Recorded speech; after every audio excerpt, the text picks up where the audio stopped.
बस बस, अरे देवता, इसीलिए तो मैं लेट आया। मैं सुबह सुबह नींद में रहते हैं, इसलिए थोड़े लेट चले। चलो, क्या पढ़ रहे थे ये बताओ? कुछ पढ़ रहे थे क्या अपन? मॉम तो हो गया था ना। कमीनी बनती मत करो।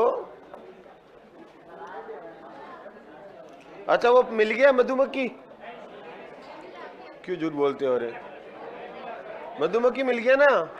वो दे रहा है, देखो भाई। वो क्या फिर? कचरा ही मिला। चलो इधर आगे देखते हैं, बोर्ड पे आओ। अगला है लाख। पेज मिल गया होगा, अब तो लिखे क्यों पड़ा है साथ में? हाथ में देखो, अभी आ रहा है लाख का, इसमें लास्ट पेज। ये लैब असिस्टेंट का भी मैटर था, इसलिए सेम है, कोई दिक्कत नहीं इसमें। देखो इधर, पेज आपके हाथ में रख लो ताकि लिखने की जरूरत नहीं, अंडरलाइन करना रहेगा। ठीक है, ध्यान रखना, कल मैं ये टॉपिक पूरा करवा दूंगा।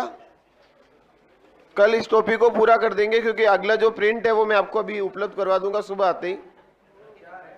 हाँ तैयार है, सुबह आते ही मिल जाएगा। सुनो एक बार, इधर बोर्ड पे आओ, काम की बात करते भाई। फटा थोड़ी स्पीड से दे दे इनको, ताकि डिस्टर्बेंस खत्म हो जाए थोड़ा सा।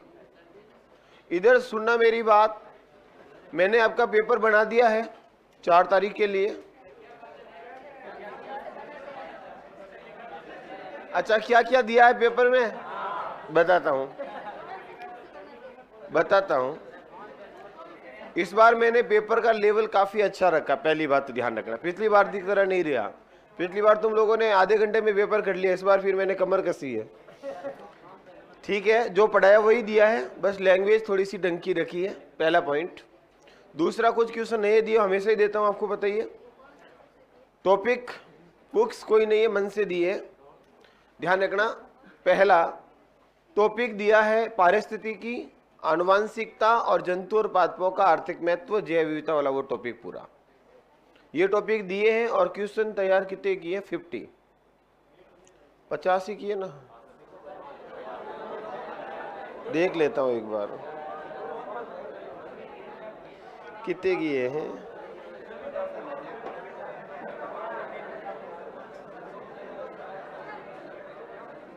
हाँ, 50 क्वेश्चन किए हैं मैंने, पक्का अच्छे क्वेश्चन है, अब देखना। चलो इधर, अब ये चलो ठीक है, अब मेरी बात सुनो, मजाक मजाक की जगह है, ढंग से सुनना बेटा।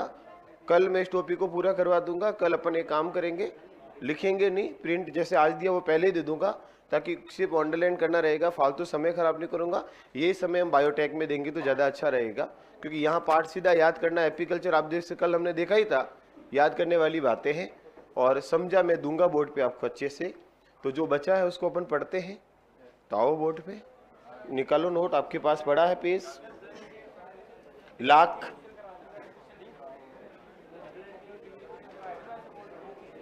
किसके? करवा देंगे।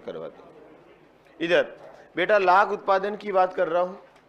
इधर देखो अच्छे से, बोर्ड पे आपके पास पेज पड़ा है, लिखना नहीं है, समय बचाता और फटाफट टॉपिक खींचता हूं। देखो, लाख कीट, जो फाइलम किसका बेटा? आर्थ्रोपोडा। आर्थ्रोपोडा क्या होता है? जिसके अंदर कीट आते हैं। कौन आते हैं बेटा? कीट क्या होते हैं? इंसेक्टा। इंसेक्टा क्या होता है? कीड़े मकोड़े। कीट उन जीवों को कहते हैं बेटा जिनका शरीर 3 भागों में विभाजित होता है, और उनके पांव जो होते हैं वो हमेशा जॉइंटेड होते हैं। ये जैसे कीट हो गया, तो कीट में हमेशा फिक्स है, शरीर कितने भागों में विभाजित होगा? 3, सिर, धड़ और वक्ष। ठीक है, पांव हमेशा जॉइंटेड होगा। देखो मक्खी, ये एंटीना देखा आपने? कॉकरोच के ऊपर देखिए एंटीना, जो संवेदी होते हैं, जो संवेदनाओं को ग्रहण करते हैं। चींटी, कीड़ी 3 भागों में विभाजित होगा। मकोड़ा, बिच्छू, कोई भी देख लो, 3 भागों में विभाजित होगा जो कीट होगा। आर्थ्रोपोडा का मतलब समझ गए अब। और संसार में जितने भी जीव है मित्रों, सबसे ज्यादा जीव किसके पाए जाते हैं? आर्थ्रोपोडा के। जितने भी जीव है संसार में, सबसे ज्यादा जीव किसके होते हैं? आर्थ्रोपोडा के होते हैं। तो धरती पर जितने जीव हैं उनमें 90% जीव तो आर्थ्रोपोडा है और बाकी 10% में अपन सब है। तो सबसे सर्वाधिक संख्या जैव विविधता इन्हीं की है। तो वो जो था ना कीट वैज्ञानिक एंटोमोलॉजिस्ट, जिसका नाम था ईओ विल्सन, तभी तो जैव विविधता शब्द उसने प्रचार प्रसार किया, क्योंकि वो कीटों का अध्ययन करने वाला वैज्ञानिक है और कीट धरती पर सबसे ज्यादा है। क्लास इंसेक्टा हो गई, कोई दिक्कत नहीं, आपको ये ज्यादा याद रखना नहीं। यहाँ ध्यान रखना, इसमें भेदने चूसने वाले मुखांग होते हैं, ये हो गए ना। कीट होगा तो बाइटिंग करने, काटने, भेदने वाले अंग होंगे। और टांगे व श्रृंखलाएं हमेशा कैसी होती है? हार्सित किसकी? लाख के कीट की। लाख किससे मिलता है? कीट से। और लाख का कीट किस पर पाया जाता है? पादपों पर। कौन कौन से पादप? तो ये देखो, कुसुम जिसको साइलेंडर ओलेसा कहते हैं, बेर, जिजीपस, मॉरिटेनम, बेर मतलब समझ गए ना, बोर, बोर के पादप पर। पीपल, पीपल का वैज्ञानिक नाम फाइकस रिलियोसो, भाई वैज्ञानिक नाम पूछ ले तो भी लिख दिया साथ में मैंने। साल, सोरिया, प्लास, ये बहुत अच्छा, बहुत बार एग्जाम में आता है, प्लास इंपोर्टेंट करो। प्रश्न आता है जंगल की आग किसे कहते हैं? प्लास, ब्यूटिया मोनोस्पर्मा। कई बार ऑप्शन में प्लास होता है, कई बार इसका वैज्ञानिक नाम होता है। जंगल की आग कहते हैं, लिख दो ब्रैकेट में। हाँ, जंगल की आग, जंगल की आग कहते हैं। क्यों कहते हैं बेटा जंगल की आग? क्योंकि इसकी पादप की पत्तियों में कैल्शियम कार्बोनेट के अणु होते हैं। तो तेज हवा चली तो इसकी पत्तियां आपस में टकराई, तो पत्थर है, टकराने पर क्या उत्पन्न होगी? चिंगारी, जिससे क्या उत्पन्न हो सकती है? आग, इसलिए बोला जंगल की आग। फिर आम, मेजिफेरा इंडिका, इसका वैज्ञानिक नाम है। अंजीर, फाइकस कैरिका। भारत में सबसे ज्यादा लाख उत्पादन कहाँ होता है? बिहार में। और रेशम उत्पादन कहाँ होता है? कर्नाटक में। ऐसे प्रश्न आए तो कर लोगे, तो ये ध्यान रखना, लाख उत्पादन सबसे ज्यादा कहाँ होता है? और लाख की गुणवत्ता किस पर निर्भर करती है? पादप पर। जो पादप होंगी उन पादप के अनुसार लाख में कीटों की क्या होगी बेटा? गुणवत्ता। प्लास व बेर के पादप से लाखों को क्या कहते हैं बेटा? कुसुमी लाख। तो इंपोर्टेंट सीधा प्रश्न आ जाए, कुसुमी लाख किससे प्राप्त होती है? कुसुमी लाख। प्लास और बेर, प्लास का पादप अभी तो कहा था ब्यूटिया मोनोस्पर्मा, और बेर जजैपस, दोनों के ऊपर मिलने वाली लाख को क्या नाम देते हैं? कुसुमी लाख। पोषी पादप से लाख संग्रहण करना क्या कहलाता है? हार्वेस्टिंग। इसका कीट बेटा लाख को छोड़ता रहता है पादप पर, फिर उसको अपन कुरच कर अलग करेंगे, अलग करने की प्रक्रिया को क्या नाम देंगे? हार्वेस्टिंग। स्वर्मिंग से पहले लाख अपरिपक्व होती है और एरी लाख और स्वर्णिम लाख के देखो ये क्या कह रहा है कि पहले जो लाख प्राप्त होती है वो कैसी होती है? अपरिपक्व। और अपरिपक्व लाख जो होती है उसको क्या कहते हैं? एरी लाख। क्या कहते हैं इसको? तो बेटा ऐसा प्रश्न आ जाए कि एरी लाख क्या है, आपके लायक इतना सी प्रश्न होगा तो आपका उत्तर हो गया अपरिपक्व लाख। हालांकि मुझे 90% चांस है प्रश्न सिर्फ इतना सा आ सकता है कि सबसे बढ़िया लाख कौन से पादप से प्राप्त होती है, तो उत्तर होगा प्लास और बेर। बस यही काम का प्रश्न आपके एलडीसी के लायक। लेकिन मैं क्या हमेशा जब मैटर प्रिंटेड रखता हूँ तो उस दौरान मैटर में थोड़ा सा डी पॉइंट साथ ले लेता हूँ, क्योंकि लिखा हुआ है तो एक बार बच्चा आराम से पढ़ भी सकता है। पढ़ोगे ना, मैटर पढ़ा है तो पढ़ लोगे आराम से, और नुकसान थोड़ी होता है ज्यादा पढ़ा हुआ, नुकसान होता है कम पढ़ा हुआ। कि ज्यादा पढ़ा हुआ नुकसान होता है? ज्यादा होता है। अगली बार ध्यान रखूंगा, अब तो हो गया पूरा। अच्छा, संग्रहित की गई लाख को अपन क्या नाम देते हैं बेटा? सीड लाख। ध्यान रखना, लाख को एकत्रित करने के बाद जब स्टोर कर देते हैं तो स्टोरेज को नाम दिया जाता है सीड लाख। तो दो शब्द याद रखना, एक तो लाख प्राप्त करना क्या कहलाता है? हार्वेस्टिंग। एक प्रश्न ये बनता है, एक कुसुमी लाख, और एक बेटा ये बनता है संग्रहित लाख। अब ध्यान रखना, अशुद्धियों को किरी लाख और शुद्ध लाख को क्या कहते हैं? बटन लाख। तो ये भी सत्य असत्य कथन बन सकते हैं। शुरुआत में जो लाख प्राप्त होती है जो अशुद्ध होती है, कई सारी अशुद्धियां हो जाएगी तो नाम क्या दे देंगे? किरी। और उसको हम शुद्ध करके अलग प्राप्त कर लेंगे, अशुद्धि हटा देंगे तो क्या कहेंगे? बटन। तो बटन लाख हमेशा कैसी होती है बेटा? शुद्ध। और किरी लाख क्या होती है? अशुद्ध। हालांकि अब तक हम पुराने पेपर पर जाएं जनरल साइंस के, तो एग्जामिनर ने ज्यादातर प्रश्न एपीकल्चर, सेरिकल्चर से दिए हैं और औषधीय पादपों से दिए हैं सबसे ज्यादा प्रश्न। औषधीय पादप से सबसे ज्यादा प्रश्न आए आज तक के एग्जाम में। लाख का प्रश्न अब तक नहीं पूछा है, लेकिन पूछ लिया तो इसलिए मैंने इसको लिखाना और पढ़ाना उचित समझा। नहीं तो ज्यादातर क्या करते हैं, एपीकल्चर सेरिकल्चर पढ़ा के जंतु खत्म कर लेते। लेकिन मैंने सोचा कि आज तक एग्जामिनर ने यही पूछा है तो हर बार एग्जामिनर वही पूछे कोई जरूरी नहीं है, और वही पूछे तो वो तो हमने पढ़ ही लिया, और नया पूछे तो हम पढ़ रहे हैं। तो याद रखना बेटा, हम हमारी ओर से कोशिश करेंगे तैयार होकर जाने की, ताकि नया प्रश्न आए तो हमारे एग्जाम में गलत नहीं होना चाहिए। हमें औरों से अलग होना है, भीड़ से अगर अलग होना है तो अलग चीज पढ़नी पड़ेगी, अलग काम करना ही पड़ेगा, और वही अपन करने का प्रयास कर रहे हैं। आपने लाख पढ़ा क्या, ईमानदारी से बताना। आपने एपीकल्चर के बारे में पढ़ रखा है, मधुमक्खी, आपने रेशम कीट के बारे में खूब पढ़ रखा है, आपने मछलियों के बारे में फिशिकल्चर पढ़ रखा है, लेकिन मैं आपको दोनों चीजें साथ साथ ये भी पढ़ाऊंगा। पढ़ लोगे थोड़ा सा, ज्यादा हाईफाई भी नहीं है, 2 पेज का मैटर, आधा पेज का भी नहीं है ये। नेक्स्ट, शुद्ध लाख को अपन किससे प्राप्त करते हैं बेटा, खींच कर चपटी बनाकर क्या करते हैं, उसकी सीड बनाते हैं, और सीड से फिर अलग अलग उद्योगों के अंदर अपने उपयोग में लेते हैं। ये कोई काम का नहीं, ये ध्यान रखना। यहां से काम का प्रश्न ये होगा कि लाख की सीड में क्या मिलाया जाता है, ये प्रश्न पूछने लायक है, लिखो, वेरी वेरी इंपॉर्टेंट।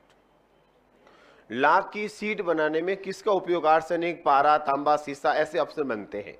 तो आंसर क्या होगा बेटा, आर्सेनिक, एएस होता है ना इसका प्रतीक चिन्ह, आर्सेनिक।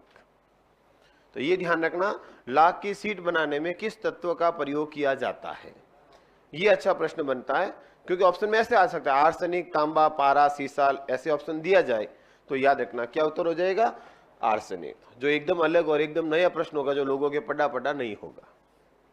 कोई कहता है ना नए प्रश्न हर बार एग्जाम पता नहीं कहां से आते, अरे वहीं से आते जो आप छोड़ते हो। तो ध्यान रखना, प्लास व बेर के पादप से जो लाख मिलेगी उसको क्या नाम देंगे, कुसुमी लाख। लाख को प्राप्त करने की क्रिया क्या कहलाएगी, 2 शब्द याद हो जाएगा। तीसरा, क्या शुद्ध लाख को क्या कहते हैं, किरी, शुद्ध लाख को क्या कहते हैं, बटन। 4 और 5वां, लाख की सीट बनाने में क्या बनाते हैं। ये 5 शब्द आपको याद रखने, और ये 5 शब्द आपके लिए नहीं हो सकते, इस बात का भी ध्यान रखना। लेकिन अब नए नहीं है, अब तो पढ़ा हुआ हो गया ना। बताओ, शुद्ध लाख को क्या कहते हैं, बटन। अशुद्ध लाभ को क्या कहते हैं, कीरी। याद रह जाएगा, जब अशुद्धि होगी, कोई देखने आएगा, उसको खराब लगेगा तो अपनी किरकिरी होगी, तो याद रह जाओगे। किरकिरी कब होती है, जब क्या होती है, अशुद्ध। याद रह जाएगा इतना तो। चलो, शुद्ध लाख बटन, पक्का, मटन नहीं। बेटे बेटे पता नहीं क्या बोल जाते हो, क्या सोच के आए हो रे।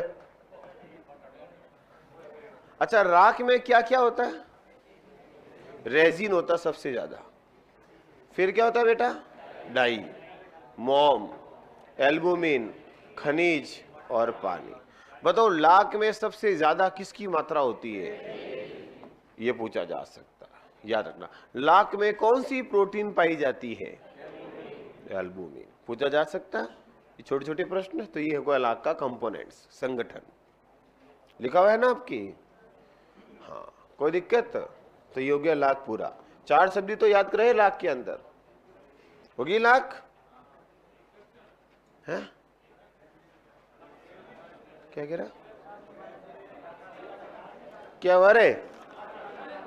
लाख में निम्न लक्षण होते हैं, गर्म करने पर पिघलती है, तो बिल्कुल पिघलेगी। जल में क्या होती है, अघुलनशील। अरे लाख की चूड़ी आती है ना, तो गर्म करने पर पिघलेगी, टूटने पर गर्म करके वापस जोड़ लेते हो, याद करो घर में। जल में नहीं घुलती है, भीगने पर खराब नहीं होती है लाख। और अल्कोहल और कम सारे घोल में घुलनशील होती है, और उष्मा की हमेशा क्या होती है, कुचालक। सही है, उष्मा की कुचालक होती है, सुचालक। गर्म होती है नहीं, तो फिर सुचालक करो। कुचालक कैसे हुआ, तो सही करा रहा हूं ना।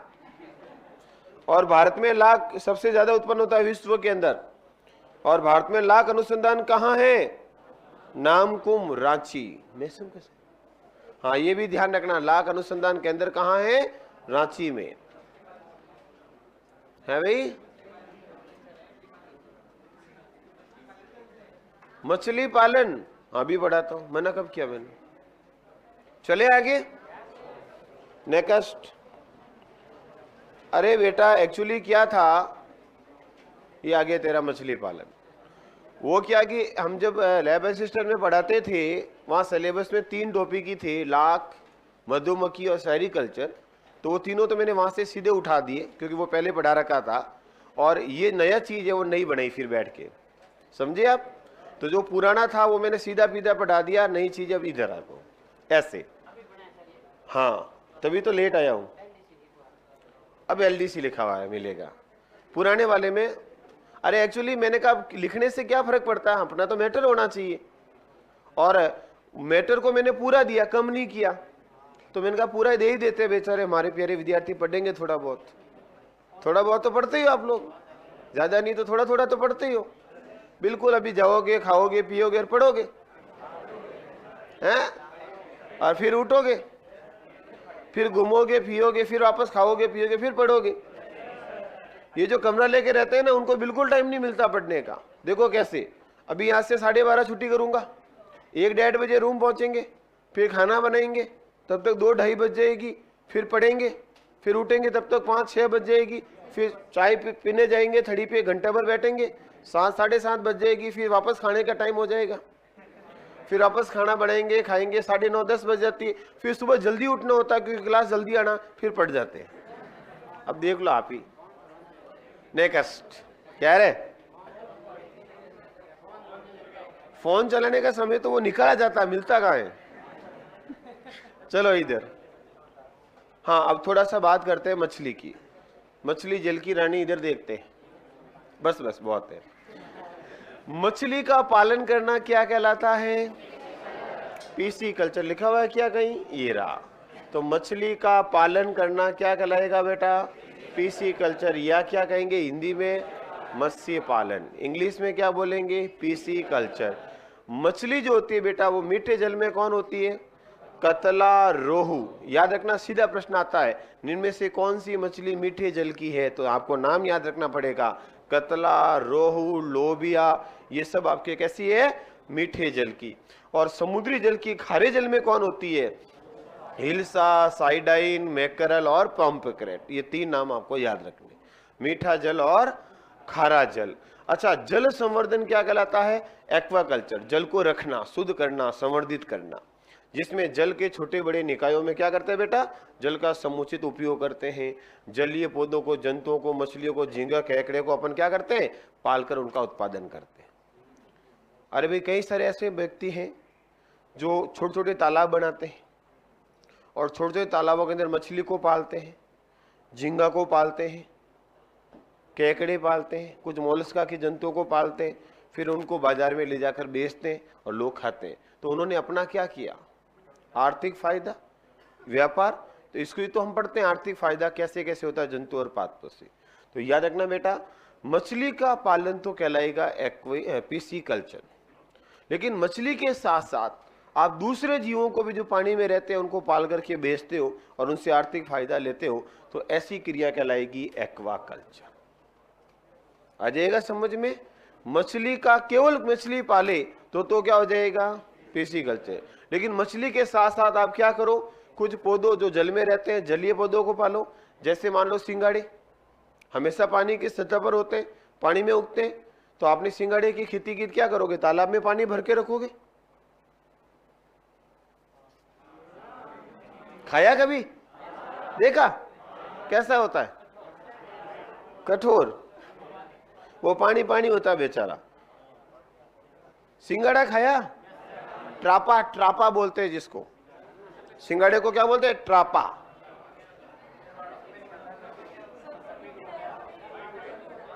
हाँ वही। पाली के, पाली वाले कौन है? पाली के बताओ। पाली में पाली के कौन कौन है? देखा कभी पाली के सिंगाड़े? कहाँ होते हैं? वो एक तालाब में। तालाब ही होंगे भी, पानी में होते हैं।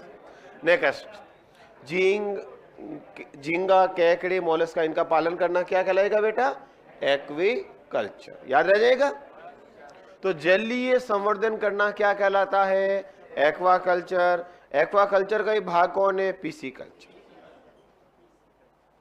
तो दिक्कत, जैसे आप मोलस्का को पालोगे तो मोलस्का से क्या मिलते हैं? मोती। मोती मिलते हैं मोलस्का से। तो बेटा मोती पालने के लिए मोलस्का के जीवों को सीफिया को पालना पड़ेगा। सीफिया से मोती मिलते हैं ना, तो सीफिया को पानी में होता वो तो पानी में पालना पड़ेगा। तो वो क्रिया क्या हो गई? एक्वाकल्चर। कुल मिला के आपको क्या हो रहा है? फायदा। लिखना मत, प्रिंटेड दे दूंगा आपको सुबह आते ही।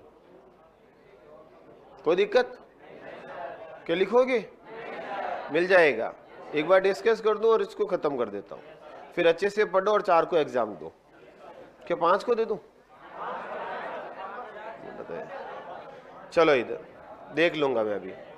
बस अब मछली का आर्थिक महत्व देखो। इधर मछली पालना पिसिकल्चर, मछली के साथ अन्य जीवों को पालना एक्वाकल्चर। 2 शब्द याद रखने रह जाएंगे। अरे 2 शब्द याद रह जाएंगे। बढ़ो आगे। अब मछली का क्या फायदा? एक तो मछली किसके रूप में होते हैं? भोजन के रूप में। क्या मछली को कोई खाता है क्या? बहुत सारी चीज खाता। जैसे बंगाल में मछली भोजन है मुख्य। तो ध्यान रखना, मछली के मांस में क्या होता है? प्रोटीन का एक बढ़िया क्या है ये? वसा भी होती है, लेकिन बहुत कम। तो वसा कम मिलेगी, प्रोटीन ज्यादा मिलेगा, क्या होगा? मोटापा नहीं। क्या होगा? मोटापा नहीं आता है। जैसे ये देखो तुमड़ा फैला हुआ, क्या है इसमें? फैट। फैट ही तो है। इसको कम कैसे करें? प्रोटीन को ज्यादा खाओ और वसा को, घी को, फलाने को, डेगड़े को, फूसरे को कम खाओ। लेकिन ऐसा हो नहीं सकता, क्योंकि अपन खाने के लिए जीते हैं। क्या जीने के लिए खाते हैं? जीने के लिए खाते हैं तो मोटा होता ही नहीं। देखो इधर। और इसके अलावा इसमें क्या होता है बेटा? विटामिन ई और डी। अच्छे से याद रखना, मछली में कौन से विटामिन होते हैं? सीधा पूछा जा सकता है। मछली का तेल होता कोड लिवर तेल, जो सबसे अच्छा स्रोत होता बेटा ई और डी का। ये आया हुआ है किसमें? कांस्टेबल में। कांस्टेबल के एग्जाम आया था। कोड लिवर तेल निम्न से किसका सबसे बढ़िया स्रोत है? उत्तर था विटामिन डी। दिया एग्जाम? दोगे? नहीं दोगे?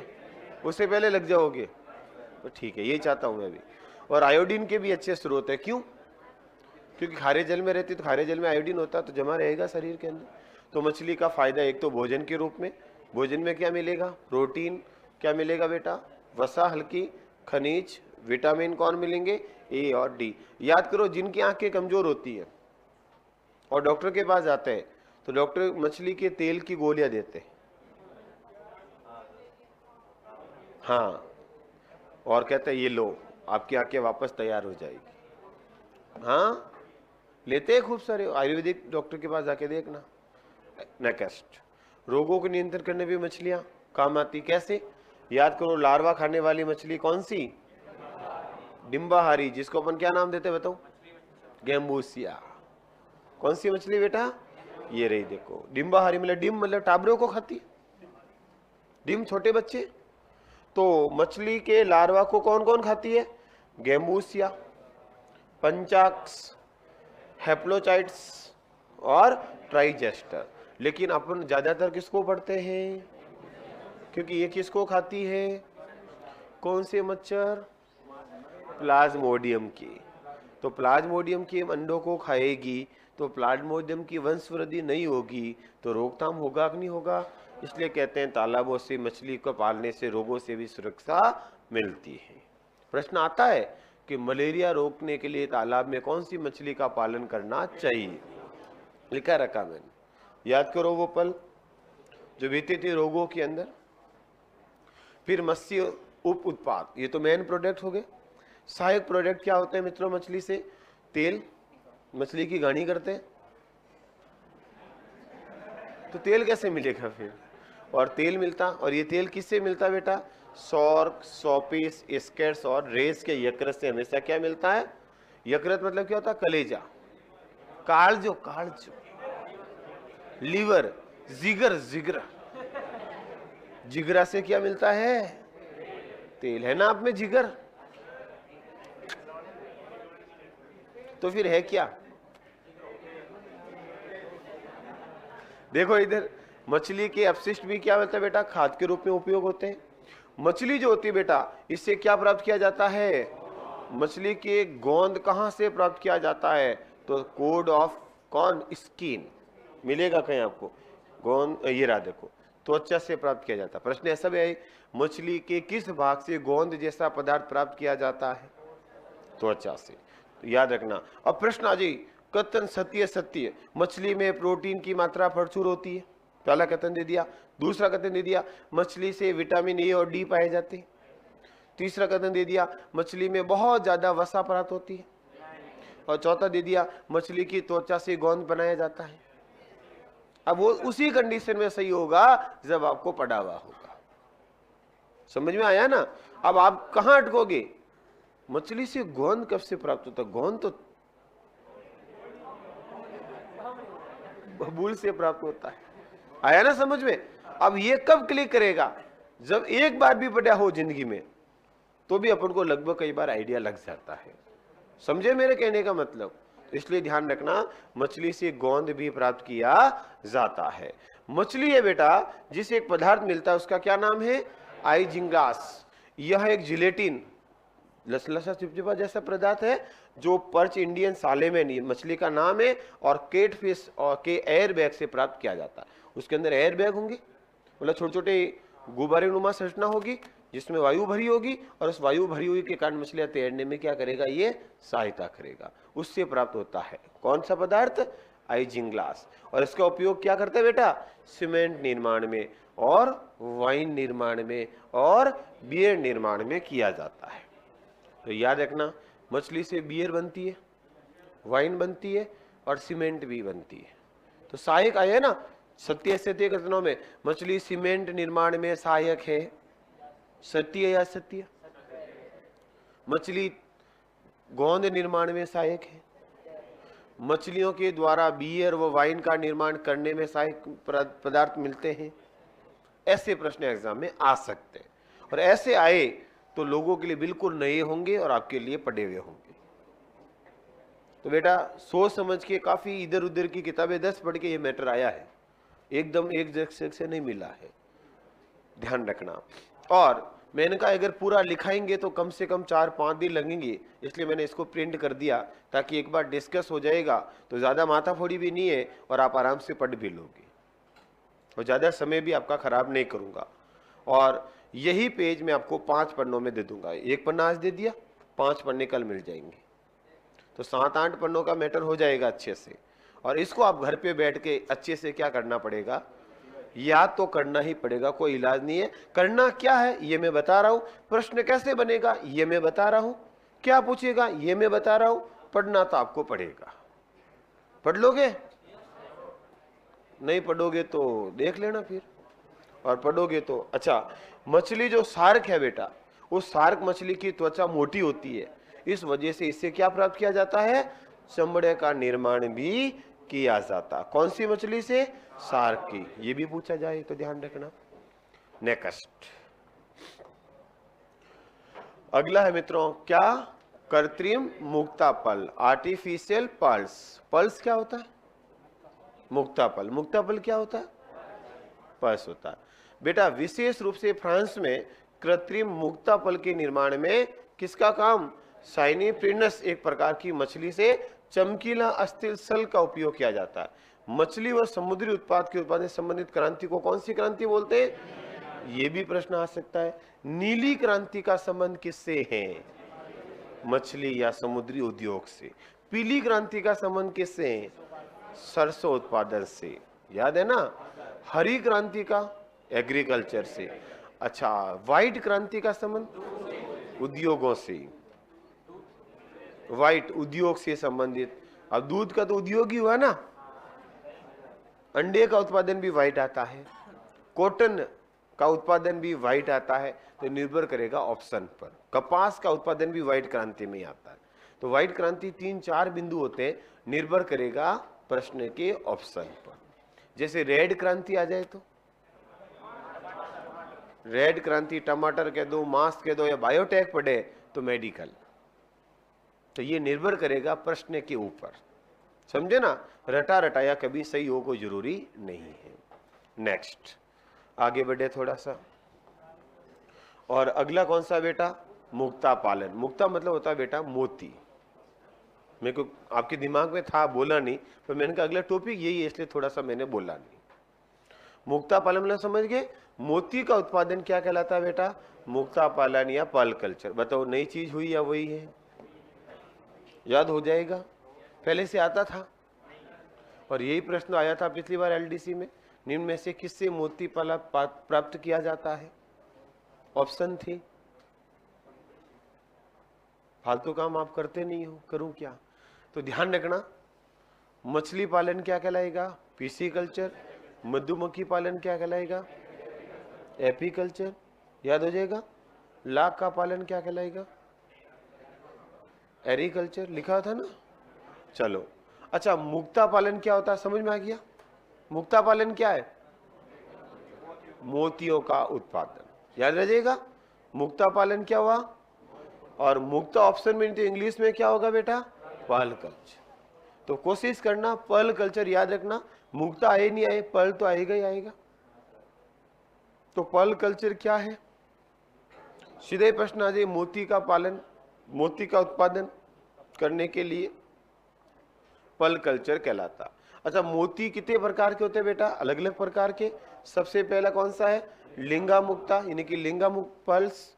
यह समुद्री सिप से प्राप्त होती है, अच्छी गुणवत्ता वाला है।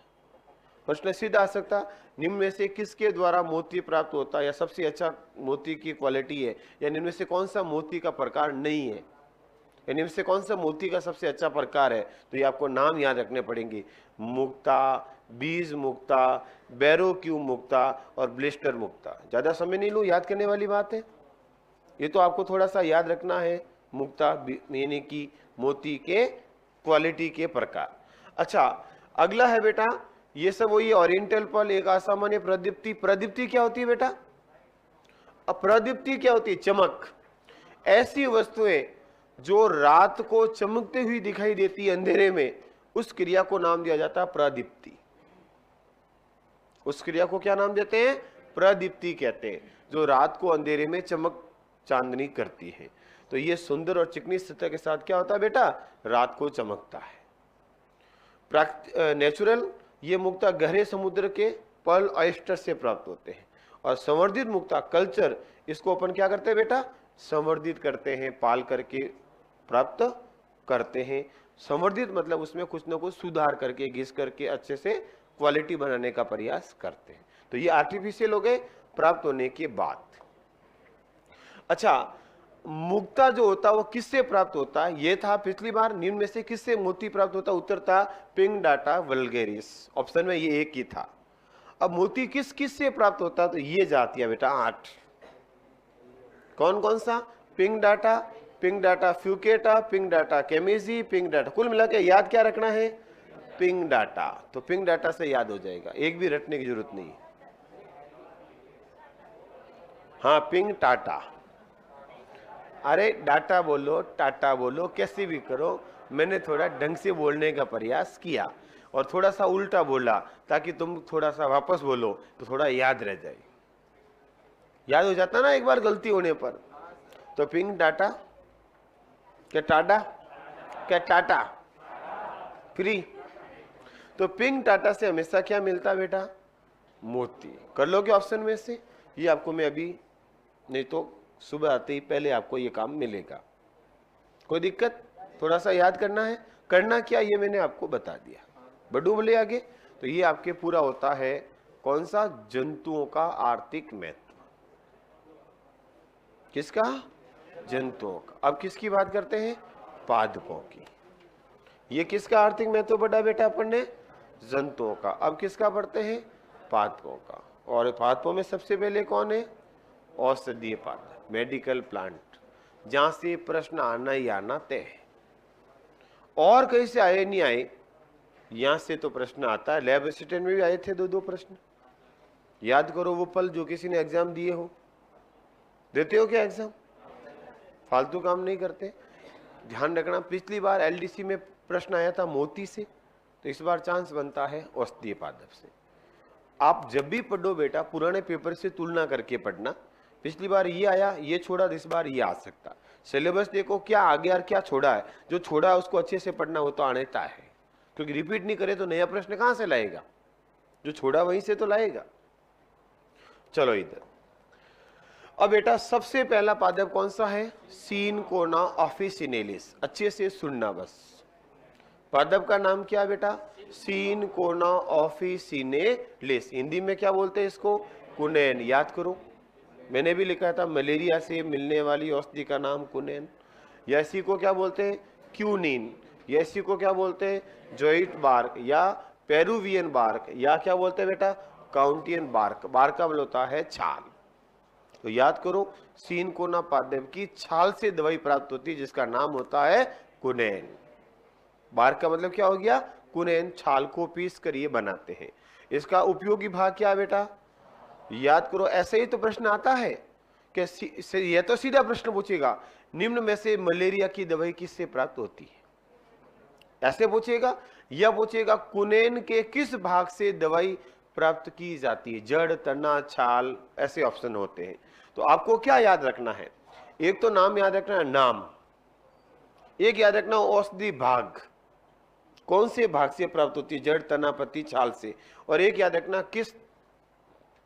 किस रोग में इसका इलाज होता है, ये आपको याद रखनी है। तो सबसे पहले नाम क्या हो गया, सीन कोना, कौन से भाग से प्राप्त होगी, छाल से। और इसमें मुख्य एल्कोलाइड क्या होता है, क्यूनिन, कोनिडीन। ठीक है।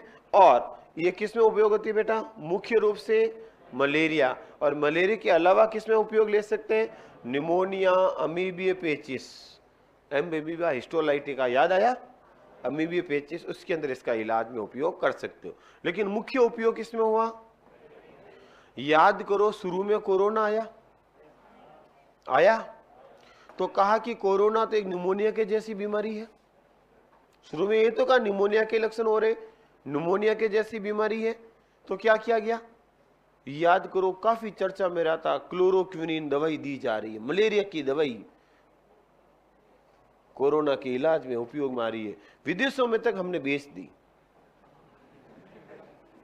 खूब मांग बढ़ी, अमेरिका भी आया लैंड में सर। याद आया क्या, अगर आप उस समय एक्टिव थे, टीवी देख रहे थे तो आपको आएगा, याद आया। क्योंकि निमोनिया के जैसी, तो निमोनिया में उपयोगी। और हमारे भारत में मलेरिया की दवाई खूब पड़ी है, टर के भर के लो ले जाओ। आया समझ में कुछ। तो आपको यहां से क्या प्रश्न पूछेगा, सीन कोना से प्राप्त दवाई कौन से रोग में उपयोगी है, या मलेरिया में कौन से पादप से दवाई प्राप्त होती है, या सीन कोना के किस भाग से औषधि प्राप्त होती है। या पूछेगा सीन कोना में मुख्य औषधि एल्कोलाइड क्या होता है, क्यूनिन या कोनिडीन। याद रह जाएगा। चलो आगे, तो एक पादप हो गया कौन सा, सीन कोना। याद हो जाएगा, कौन सा पादप पढ़ रहे हैं अपन, सीन कोना। सीन कोना के एक पादप के किस भाग से औषधि मिलती है, छाल से। कौन सी मिलती है, कुनैन, क्यूनिन। और कौन से रोग में उपयोगी है, मलेरिया। मैंने एक याद रखना है, मलेरिया। रख दोगे।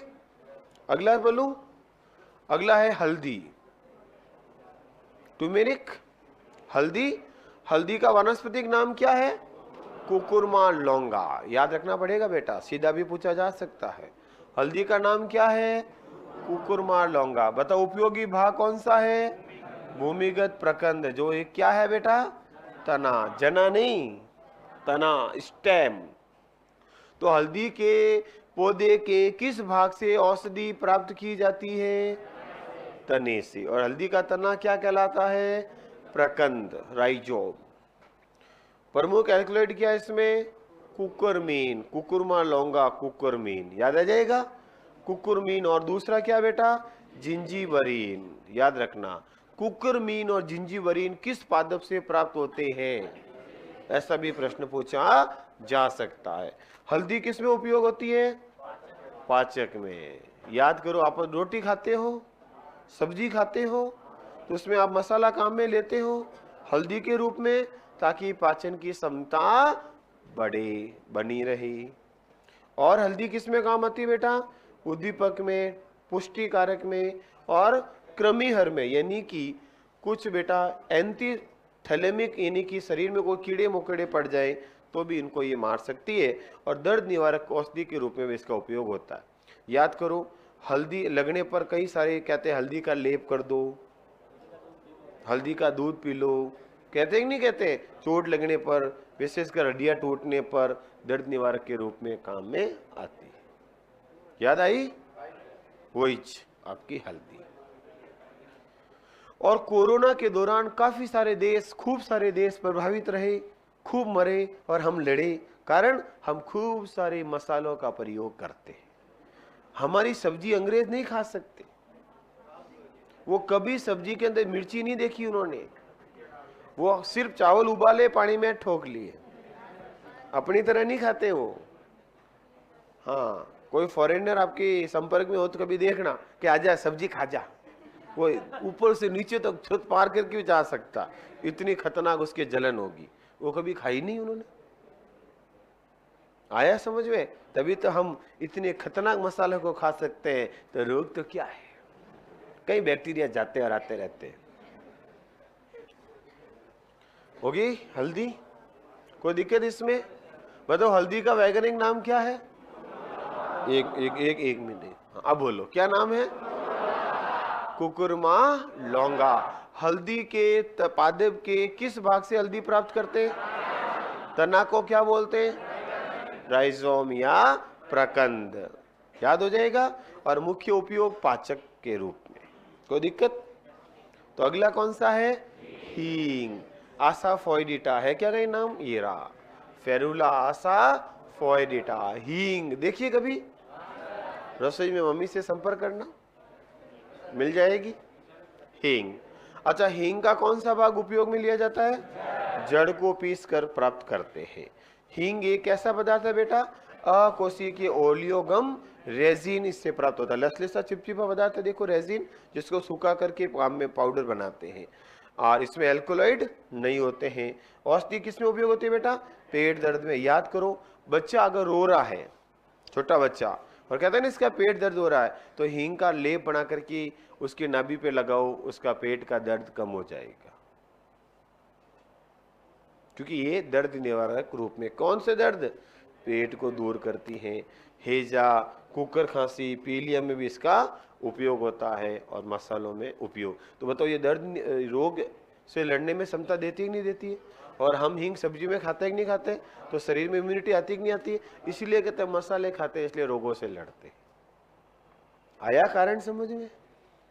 तो जब भी बच्चा ज्यादा रोए, पेट दर्द हो, क्या करोगे? हींग का लेप बनाकर क्या करोगे? बच्चों को पालोगे? अरे करने वाले कर लेंगे पागलो, ये करेंगे बस। फिर वो क्या करेंगे? आप ही करोगे सब। देखो इधर अगला कौन सा है? अफीम। अफीम जिसका वैज्ञानिक नाम क्या है? पेपेवर सोमनिफेरम। याद है? जिसको सामान्य भाषा में क्या बोलते हो? अफीम। अमल बोलते हो? हाँ वही। अच्छा, इधर अफीम का वैज्ञानिक नाम क्या है? पेपर सोमनिफेरम। ये पूछा था रीट के अंदर, ये रीट में पूछा था अफीम का वैज्ञानिक नाम क्या है। आप होते आप भी कर लेते इस प्रश्न को, कर लेते ना? तो अफीम का नाम क्या है बेटा? पेपेवर सोमनिफेरम। अफीम का अन्य नाम क्या है? पोस्त, या क्या बोलते हैं? पोपी, या क्या बोलते हैं? डोडा पोस्त। डोडा पोस्त बोलते हैं जिसको। अफीम को काला सोना भी कहते हैं, बहुत खतरनाक उपजाऊपन जमीन पे। संपूर्ण विश्व की 70% अफीम कहाँ उत्पन्न होती है? और उपयोगी भाग क्या इसका? कच्चे फल में क्या लगाते हैं? फिर क्या लगाते हैं? उसका दूध इकट्ठा करते हैं। हाँ वही। भारत में सबसे अच्छी किस्म की अफीम कहाँ मिलती है? एमपी में भी। कहाँ पर? मंदसौर जिले में सबसे बढ़िया किस्म है भाई, भारत में, नॉट राजस्थान में। भारत में सबसे अच्छी क्वालिटी कहाँ मिलेगी? एमपी के मंदसौर में। ध्यान रखना, बेटा मैं हूं मास्टर और मास्टरों के काम नहीं है पागलों। यहां तो मेरी तो बेटा सुबह उठता हूं तब तक क्लास का टाइम हो जाता है और रात को सोता हूं तब तक वापस क्लास का टाइम हो जाता है। आजकल वो लाइव वाला भी लपड़ा रहता है। और नींद लेता हूं तो नींद में भी क्लास ही चलती है। आज सुबह मैं 9 साढ़े 9 उठा तो एकदम मैंने देखा क्लास चली, फिर मैंने देखा अरे मैं तो उठ सो रहा हूं आज। तो कई बार दिमाग में वही चीज चलती रहती है जो दिन भर अपन काम करते हैं। चुप। तो हम बात किसकी कर रहे हैं? अफीम की। देखो स्थिति ऐसी हो गई, एक बार हमारे सर जो हमें साइंस पढ़ाते थे, जिसका मैं शुक्रगुजार हूं कि उन्होंने मेरे कंसेप्ट क्लियर किए, जिसकी वजह से आज मैं आपको पढ़ा रहा हूं। तो हमने एक बार हमारे सर से मजाक में पूछा कि सर आपके बच्चे कितने हैं? क्या पूछा? बच्चे कितने? तो उन्होंने कहा सर 2 है। अच्छा, तो उनका कितने कितने हैं, मतलब कितने बड़े हैं?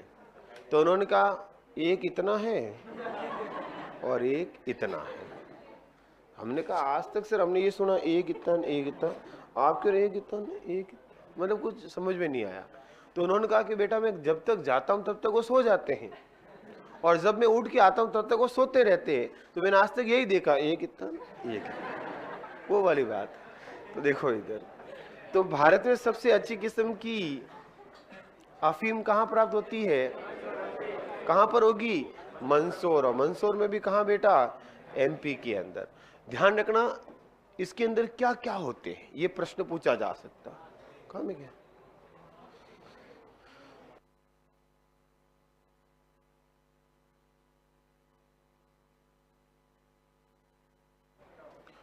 हाँ, प्रमुख कौन है बेटा इसमें? Alkaloid, morphine. सबसे ज्यादा कौन पाया जाता है? सीधा प्रश्न आता है अफीम में मुख्य एल्कोलाइड कौन होता है? तो आंसर क्या होगा बेटा? तो ये नसों में रग रग में जो जोश आता है वो किसका होता है? मॉर्फिन का। अपन आदी हो जाते हैं किसके? मॉर्फिन के। फिर इसमें क्या होता है बेटा? कोडीन। और क्या होता है? नेस्केपिन, पेपेवेरिन, थीबेन और नार्सिन। लेकिन बेटा मुख्य कौन हुआ पूछा जाएगा तो मैं नहीं पूछते। और मेन कौन हुआ बेटा? तो सीधा प्रश्न आ जाए। एल्कोलाइड का मतलब होता है नशीले पदार्थ। तो इसमें नशीला पदार्थ कौन है? मॉर्फिन। औषधि उपयोग बेटा मॉर्फिन एक प्रभावी और तीव्र दर्द निवारक है। कई सारी ऐसी टैबलेट्स आती है दर्द निवारक औषधियां जिसके अंदर आपके क्या होती है? अफीम। भारत यह एक प्रभावी कैसे बेटा? संदमक है। संदमक का मतलब होता है जिसमें दिमाग क्या हो जाए? निष्क्रिय और अपनी मस्ती में मस्त हो जाए। आग लगे बस्ती में, हम तो अपनी मस्ती में। दिमाग एकदम क्या हो जाएगा? शून्य हो जाएगा। दिमाग क्या हो जाएगा? शून्य। मतलब कोई टेंशन नहीं, दुनियादारी एक तरफ और अपन एक तरफ। और इसमें खांसी, कोडीन होता है ना बेटा, कोडीन। ये कोडीन किसमें उपयोग आता है? खांसी में। तो याद करो जब खांसी चलती है तब क्या ली जाती है? अमल, अफीम। कई सारी ऐसी दवाई आती है बेटा मार्केट के अंदर जिसके अंदर क्या होता है? कोडीन। और कोडीन है तो समझ लेना क्या है? अफीम। आया समझ में? तो अफीम खांसी के अंदर भी उपयोग होती है। अफीम का मुख्य उपयोग होता है बेटा दर्द निवारक औषधि के रूप में। अब अगला है बेटा कौन सा? सर्पगंधा। और आप तो नाग पंचमी है। सर्पगंधा देखो इधर, सांप नहीं है ये। सर्पगंधा पादप का नाम है जिसका वैज्ञानिक नाम क्या है? रोवल्फिया सर्पेंटिना। याद रखना इसका वैज्ञानिक नाम क्या है? रोवल्फिया सर्पेंटिना। सामान्य नाम क्या बोलते हैं इसको? छोटा चांद। और क्या कहते हैं? चंद्रमुखा, चांद के समान मुख वाला। और क्या कहते हैं? Serpent root. इसकी जड़ें होती है बेटा वो फोल्ड ऐसी होती है जैसे क्या हो? सांप। ऐसे इसलिए इसको क्या नाम दिया? सर्पगंधा। इसकी जड़ें किसके समान होती है? सांप के समान। क्या कर रहे हो? फटाफट निकाल दो सांप, सर्पगंधा। चलो इधर क्या रहा है? चुप। चलो इधर बेटा, सर्पगंधा में उपयोगी भाग कौन सा है? अरे सर्पगंधा में उपयोगी भाग कौन सा होगा? जड़। थोड़ा सा फर्स्ट कर दो ताकि डिस्टरबेंस खत्म, बातें नहीं। और इसको मैं आज ही पूरा कर दूंगा आपके। हाँ, इसलिए आपको थोड़ा सा सावधान रहना, क्योंकि लिखना है नहीं, प्रिंट आपके पास है और लगभग बात याद करने की है। तो एक बार मैं अच्छे से डिस्कस कर देता हूं, कोई प्रश्न है तो पूछ लेना, नहीं तो याद कर लेना। देखो इधर हो गया सबके पास, ठीक है। अब बातें बंद। ये सर्पगंधा का कौन सा भाग औषधि के रूप में काम में आता है? जड़ों को पीस करके क्या प्राप्त करते हैं? दवाई। और इस दवाई में मुख्य एल्कलॉइड कौन होगा बेटा? रेसरपीन। करो इंपॉर्टेंट, हैंडल करो रेसरपीन। रेसरपीन पूछा जाता है। अब तो मिल गया मैटर भी, कोई टेंशन नहीं। रेसरपीन, हालांकि ये सुबह सुबह बना था तो मैंने सोचा प्रिंट होगा कि नहीं होगा, तो हो गया। चलो इधर, अच्छी बात है, तो आज ही पूरा कर दूंगा अब, हैं? हाँ तो हाथों हाथ मंगाए ना। चलो इधर, इधर उधर नहीं, इधर। अब बेटा जो आप लोगों को एक मन में टेंशन थी वो भी खत्म हो गई, प्रिंट हाथ में आ गया। तो अब इसको पढ़ाने का थोड़ा सा स्पीड रहेगी तो भी चल जाएगी, और कोशिश करते हैं इसको आज पूरा कर दें ताकि कल घर से पढ़ के आएंगे और कोई दिक्कत आएगी तो कल की क्लास में पूछ लेंगे, दोनों चीजें हो जाएगी। तो आप बिल्कुल बात मत करना, अच्छे से सुनना, और क्या प्रश्न बन सकता है वो मैं लाइन कराऊं तब अंडरलाइन करते रहना। तो आओ बोर्ड पे, याद रखना इस टॉपिक को ज्यादातर हम पढ़ाते भी नहीं, कई बार सीधा प्रिंट दे देते हैं कि आपको याद करना है, बट बच्चे को ये दिक्कत आ जाती है कि याद करना क्या है, इसलिए मैं इसको बोर्ड पे डिस्कस करना उचित समझता हूं।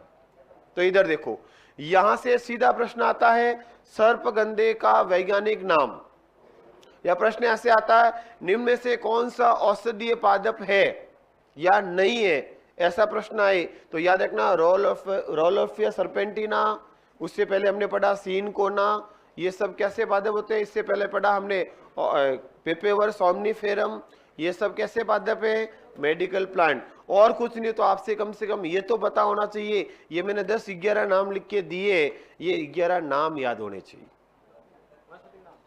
नहीं नाम कि ये पादप है, हाँ वानस्पतिक नाम, ये आपको वानस्पतिक नाम याद होने चाहिए, क्योंकि प्रश्न इतना ही आया था एलडीसी के अंदर कि कौन सा औषधीय पादप है, तो आपको कम से कम पादपों के नाम तो याद होने चाहिए।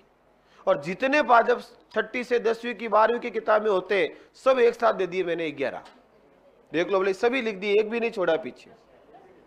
10 है ना, हाँ तो एक भी नहीं छोड़ा ना, सूर्य आगे। अब आपको याद तो करना पड़ेगा। इधर बेटा रेसरपीन का उपयोग सबसे पहले कौन सी दवाई में किस में किया जाता है? रक्तदाब में, ब्लड प्रेशर में। यह एक महत्वपूर्ण औषधि है जिसका उपयोग किसमें करेंगे बेटा? बीपी के अंदर किया जाता है। औषधि उपयोग ये रहा, देखो बेटो, रक्तदाब को कम करने के लिए, देखो नीचे आपको मिल जाएगा, बीपी में इसका उपयोग करते हैं, मिल गया औषधि उपयोग। देखो तो सीधा प्रश्न आ जाए, रेसरपीन दवाई किस में उपयोगी है? बीपी को कम करने। अगर किसी की बीपी लो है तो इसका उपयोग नहीं होगा, बीपी हाई है तो ये क्या करेगी? कम। तो बीपी को कम करने में इसका उपयोग। बताओ बीपी कम करने में कौन सी दवाई उपयोग में आती है? रेसरपीन। कहां से प्राप्त होती है? सर्पेंटिना पादप से। कौन से भाग से? जड़ से। ऐसे प्रश्न मिल सकते हैं। और अगर कोई व्यक्ति उग्र पागलपन है, शांत नहीं होता है, तो उसको शांत करते हैं। और भारत में पागलपन की दवा के नाम से इसको क्या करते हैं? संबोधित। तो ये भी एक अच्छा प्रश्न है। बताओ पागलपन की दवा किस पादप से प्राप्त की जाती है? सांप लाके छोड़ दो, अच्छे अच्छे पागल सीधे हो जाएंगे, याद आ जाएगा? सर्पेंटिना। सांप से अच्छे अच्छे लोग सीधे होते हैं नहीं होते? हाँ, तो ये भी सीधे हो जाएंगे जो पागलपन की दवा। और बेटा ये मानसिक बीमारी, आज देखा अखबार में केस, आज का पेपर नहीं पढ़ा? अच्छा आप जल्दी आए, आज मैं आराम से पढ़ के आया। है एक बहुत खतरनाक घटना हुई डूंगरपुर के अंदर। वाह वाह नहीं बेटा, दूर था। देखो इधर, जब इफेड्रा की बात करते हैं, कौन सा पादप बेटा? इफेड्रा। इफेड्रा जहां नाम लिखा है ना, वहां ब्रैकेट लिखो, राजस्थान में पाया जाने वाला एकमात्र जिम्नोस्पर्म। इफेड्रा के सामने लिखो, राजस्थान में पाया जाने वाला जिम्नोस्पर्म। हाँ, राजस्थान में पाया जाने वाला जिम्नोस्पर्म, राजस्थान में पाया जाने वाला जिम्नो स्पर्म पादप। ये प्रश्न आया था, आरपीएससी ने पूछा था सेकेंड ग्रेड 2018 में। क्या पूछा? राजस्थान में कौन सा जिम्नोस्पर्म पादप मिलता है जो औषधीय गुणों वाला है? तो उत्तर क्या हो जाएगा? क्योंकि बेटा भरोसा नहीं होता, एग्जामों में प्रश्न इधर उधर के रिपीट भी ज्यादा होते हैं, तो अगर क्वेश्चन पुराना रिपीट होता है तो सीधा आपके पढ़ावा हो जाएगा। समझ में आया ना? तो मैंने 10 साल भट्टी जो की है, तो लगभग 10 सालों के पेपर याद है, तो उसका फायदा भी हमें मिलेगा। हाँ, जिम्नोस्पर्म क्या है बताना पड़ेगा, सुनना।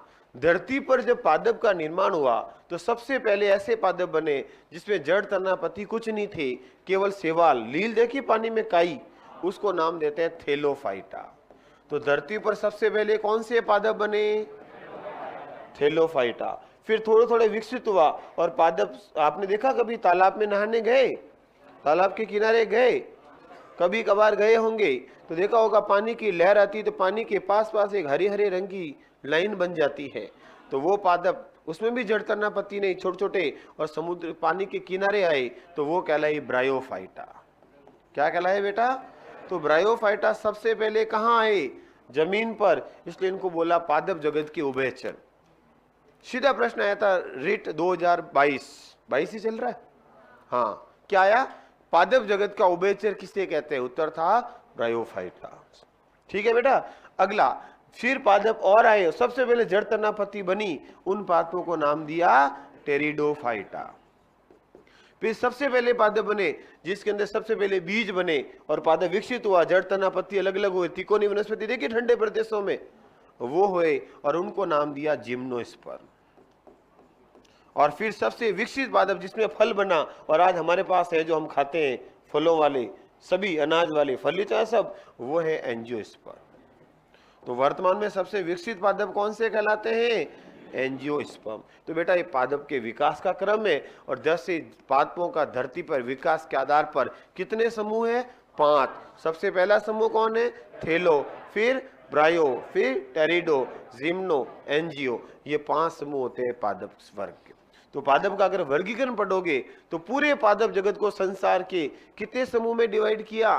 5। तो जिम्नोस्पर्म भी पादप का एक समूह है, जिसके पादप मुख्य रूप से ठंडे प्रदेशों के अंदर पाए जाते हैं, लेकिन अपवाद स्वरूप एक झाड़ीनुमा पादप होता है जो हमारे रेगिस्तान में मिलता है, जिसका नाम है इफेड्रा, जिससे खांसी कफ की दवाई इफेड्रीन प्राप्त होती है। तो ये भी एक औषधीय पादप हुआ, इसलिए मैंने पढ़ाया।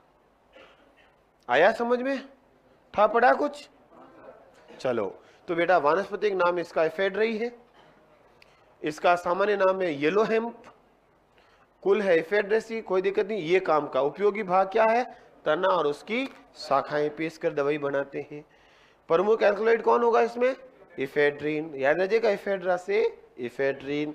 और औषधीय पादप है जो नेजल ड्रॉप्स, नाक की दवाई आती है ना, खांसी की कफ की, नेजल ड्रॉप आती है, कभी देखा आपने? बच्चों के डालते हैं ना नाक में, वही। और अस्थमा, दमा की दवा प्राप्त होती है। और ब्रोंकाइटिस, वही अस्थमा का ही रोग हुआ, श्वास का रोग, जिसमें श्वसनिकाओं में सूजन आ जाती है। तो श्वास से संबंधित रोगों का इलाज किया जाता है किससे?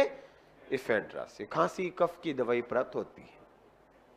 तो ये इंपॉर्टेंट है इफेड्रा, क्योंकि हमारे राजस्थान में पाया जाता है। चलो आगे, याद हो जाएगा कौन सा पादप है? इफेड्रा। दवाई कौन सी मिलेगी? इफेड्रीन। किसमें उपयोगी होगी? कफ खांसी कुल मिला के श्वास के रोगों में, श्वास के हो गए ना सभी। और कौन से भाग से मिलेगी? तना और पत्ती, शाखाओं से। तना को, शाखाओं को पीसकर प्राप्त करते हैं। अगला, अश्वगंधा, वो था सर्पगंधा।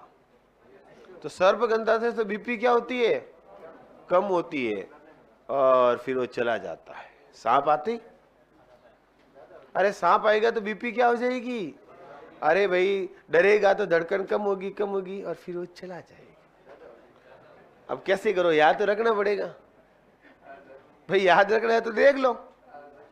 वनस्पतिक नाम क्या है इसका, विथानिया सोमनीफेरा, ये तो याद रखना पड़ेगा, विथानिया सोमनीफेरा। उपयोगी भाग, जड़ें सूखा करके पीसते हैं, और मुख्य अल्कलॉइड क्या है बेटा, विथेनिन। और उपयोग किसमें होती है, गठिया, गठिया भाई होती है, अरे गठिया होते हैं ना, गठिया जिसमें हाथ पांव के जोड़े दर्द करते, जॉइंट, जॉइंट पर दर्द करते बेटा, और इसमें क्या करते हैं, इसका लेप बना करके जॉइंट पर लगाते हैं तो दर्द में राहत मिलती है, अश्वगंधा। और खांसी के भी उपचार में इसका उपयोग किया जाता है। अगला कौन सा है, गूगल, नाम सुना गूगल, और वो वाला गूगल नहीं, क्या GOOGLE गूगलू है, गूगलू नहीं, गूगल, जिसका वानस्पतिक नाम क्या है, कॉमीफेरा विटाई, विदाई नहीं, विटाई। विदाई का तो मेरा टाइम हो गया, लास्ट टॉपिक बचा है,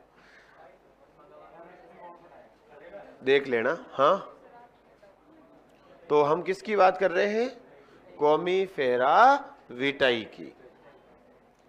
इसका उपयोगी भाग कौन है बेटा, गोंद जैसा रोल पदार्थ, छाल से मिलता है गोंद जैसा। और किस में उपयोग लेते हैं बेटा, स्टीरॉन में, औषधीय पादप है, रक्त में क्या करता है ये, कोलेस्ट्रॉल। तो वर्तमान में लोगों की ज्यादा क्या बढ़ रहा है, याद है, वर्तमान में सबसे ज्यादा रोगी बढ़े हैं भी इसके हृदय के, क्यों, खान पान से। खाते हो सब दिन ऐसी चीजें, चाव म्याव, हाँ वही पिज्जा बर्गर, खाते हो नहीं खाते हो, ये सब देख लो आप, तेल के अंदर बनते हैं, इसको सब गरम करते हैं, फलाना ढेगड़ा पोंछड़ा। पाव भाजी खाए, चाव म्याव खाया, सब तेल में तो बनते हैं, इन सब से चुप।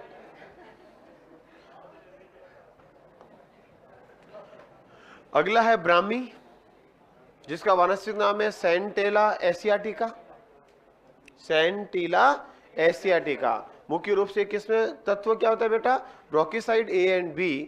और ब्रोंकीसाइड क्या करता है, हमारी जो शिराएं हैं उनको क्या करता है बेटा, शीतल, शिराओं को क्या करता है, शीतलता प्रदान करता है। और रक्त को आसानी से क्या करता है, शरीर में प्रवाह को, रक्त प्रवाह को क्या कराएगा भाई, शीतलता प्रदान होगी, स्मूथनेस होगी, तो संकुचन होगा, तो रक्त आगे से आगे प्रवाह में सहायक होगा। और इसका उपयोग किसके होता था, टॉनिक के रूप में। आती है ना मार्केट के अंदर टॉनिक लीजिए, कई सारे टॉनिक आते हैं जो कहते हैं रक्त को शुद्ध करते हैं, उसमें क्या होता है, ब्राह्मी। अरे वो एक आती है ना, क्या नाम है यार, हेम पुष्पा, क्या नाम है, हेम पुष्पा टॉनिक, देखना उसके ऊपर लिखा ब्राह्मी, देखना आप। अगला बेटा, अगला कौन सा है, करेला, कभी देखा आपने, अरे करेला देखा, कैसा होता है, जैसा होता है वैसे होता है। करेले का वैज्ञानिक नाम क्या है, मोर्मोडिका चारेंटिया। हाँ, उपयोगी भाग क्या है इसका, कंदीय जड़ें, अरे दवाई के रूप में, दवाई के रूप में, खाने के रूप में नहीं।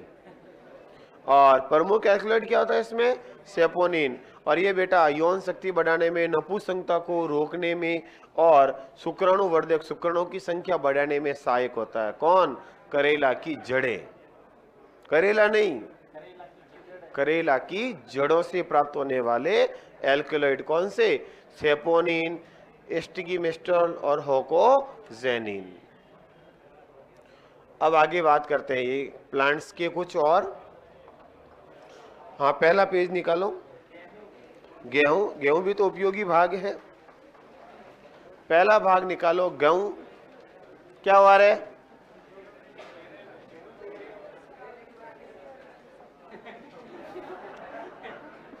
चलो इधर केरला के बारे में ज्यादा डिस्कस मत करो, हाँ जो करना था डिस्कस वो मैंने कर दिया है। इधर बेटा, इधर देखना, फटाफट, क्योंकि ज्यादा टाइम नहीं लेना है, कोई मतलब नहीं है। और गेहूं का वैज्ञानिक नाम क्या होता है बेटा? ट्रिटिकम ग्रेमिनी इसका कुल है, ट्रिटिकम एस्टिवम इसका नाम है। ध्यान रखना बेटा, गेहूं जो होता है वो 1 वर्षीय है, 1 साल में प्राप्त होता है, आपको बताइए। गेहूं के स्तंभ को क्या कहते हैं बेटा? कलम। और पर्व संधियों में विभेदित होती है। पर्व संधि क्या होती है? इधर देखो, ये गेहूं का मान लो तना है, तो आपने देखा होगा इसके अंदर पर्व संधियां होती है, जैसे आपने गन्ने में देखा, गन्ने में होती है ना, तो इसको तो बोलते हैं पर्व और इसको बोलते हैं पर्व संधि जॉइंट। तो ये देखना, आप गेहूं के पौधे के तने में भी आपको पर्व और पर्व संधियां मिलेगी। और इसके अपन स्तंभ तने को क्या बोलते हैं बेटा? कलम। ये ऐसा प्रश्न सीधा पूछा जा सकता है, याद करो। लेवेस्टरन पूछा था कि चाय की पत्तियों के ऊपरी भाग को क्या कहते हैं? Golden tips. ऐसा प्रश्न आया था, तो जरूर थोड़ी हर बार चाय पत्ती पूछे, इस बार गेहूं पूछ ले, गेहूं के तने को क्या कहते हैं? कलम। समझे ना, मिलता जुलता प्रश्न। अच्छा, गेहूं के अंदर हमेशा क्या होती है बेटा? 8 से 10%, 8.15% प्रोटीन होती है, लेकिन सर्वाधिक मात्रा क्या होती है? तो अनाज मुख्य रूप से किसके स्रोत होते हैं? कार्बोहाइड्रेट के। अच्छा, गेहूं के अंदर मित्रों कौन सी प्रोटीन पाई जाती है? ग्लूटीन। और इसी वजह से कई लोगों को क्या होती है? एलर्जी। क्या होती है? ये जहां ग्लूटीन प्रोटीन लिखी ना, वहां ब्रैकेट लिख दो, एलर्जी होती है इससे। कई लोगों को, कई महिलाओं को इससे क्या होती है? ग्लूटीन प्रोटीन से एलर्जी होती है। तो कई बार देखा होगा, कई ऐसी महिलाएं घर में जो गेहूं छानती है, गेहूं का काम करती है, तो छींकें आनी शुरू हो जाती है, खुजली, त्वचा चेहरा लाल हो जाता है, त्वचा लाल लाल हो जाती है, यानी कि उनको गेहूं से क्या हो रही है? वो क्या कहेंगे? मैं तो गेहूं का कभी काम नहीं कर सकते, मैं तो खेतों में नहीं जा सकती या नहीं जा सकता, क्योंकि मेरे को गेहूं से क्या है? एलर्जी। तो किसी को गेहूं का काम करने का मन नहीं हो तो ग्लूटामिक्स याद रख लेना, ठीक है? तो एलर्जी किससे होगी? ग्लूटीन प्रोटीन से। कुल मिला के याद रखना है, गेहूं में कौन सी प्रोटीन से एलर्जी होती है, या प्रश्न सीधा आ जाए, गेहूं में कौन सी प्रोटीन पाई जाती है? अच्छा, किस में? ये तो बेटा वैसे भी एक खेती पढ़ेंगे तब आपको पूरे पढ़ेंगे खेती वाले।